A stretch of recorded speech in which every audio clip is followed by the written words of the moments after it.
Ézéchiel chapitre 7. La parole de l'Éternel me fut adressée en ces mots.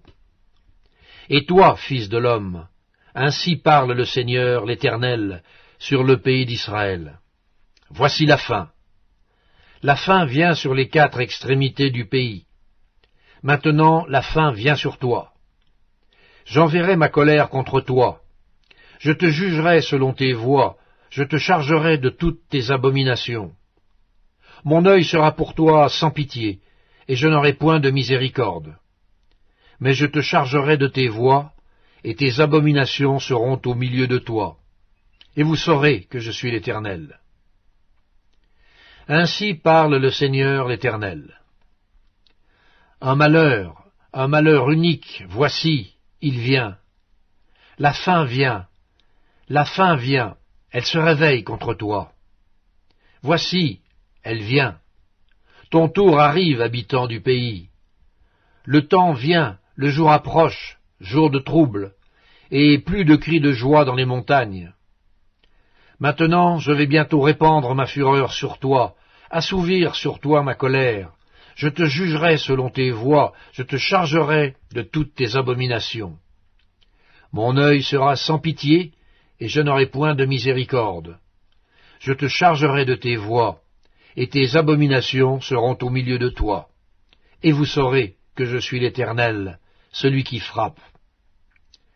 Voici le jour, voici, il vient. Le tour arrive, la verge fleurit, l'orgueil s'épanouit, la violence s'élève pour servir de verge à la méchanceté. Plus rien d'eux, de leur foule bruyante, de leur multitude. On ne se lamente pas sur eux. Le temps vient, le jour approche. Que l'acheteur ne se réjouisse pas, que le vendeur ne s'afflige pas, car la colère éclate contre toute leur multitude. Non, le vendeur ne recouvrera pas ce qu'il a vendu, fût-il encore parmi les vivants. Car la prophétie contre toute leur multitude ne sera pas révoquée, et à cause de son iniquité, nul ne conservera sa vie. On sonne de la trompette, tout est prêt, mais personne ne marche au combat, car ma fureur éclate contre toute leur multitude. L'épée au dehors, la peste et la famine au dedans. Celui qui est au champ mourra par l'épée, celui qui est dans la ville sera dévoré par la famine et par la peste. Leurs fuyards s'échappent, ils sont sur les montagnes comme les colombes des vallées, tous gémissant, chacun sur son iniquité. Toutes les mains sont affaiblies, tous les genoux se fondent en eau, ils se saignent de sac, et la terreur les enveloppe. Tous les visages sont confus, toutes les têtes sont rasées. Ils jetteront leur argent dans les rues, et leur or sera pour eux un objet d'horreur. Leur argent et leur or ne pourront les sauver, au jour de la fureur de l'Éternel. Ils ne pourront ni rassasier leur âme, ni remplir leurs entrailles, car c'est ce qui les a fait tomber dans leur iniquité. Ils étaient fiers de leur magnifique parure, et ils en ont fabriqué les images de leurs abominations, de leurs idoles. C'est pourquoi je la rendrai pour eux un objet d'horreur.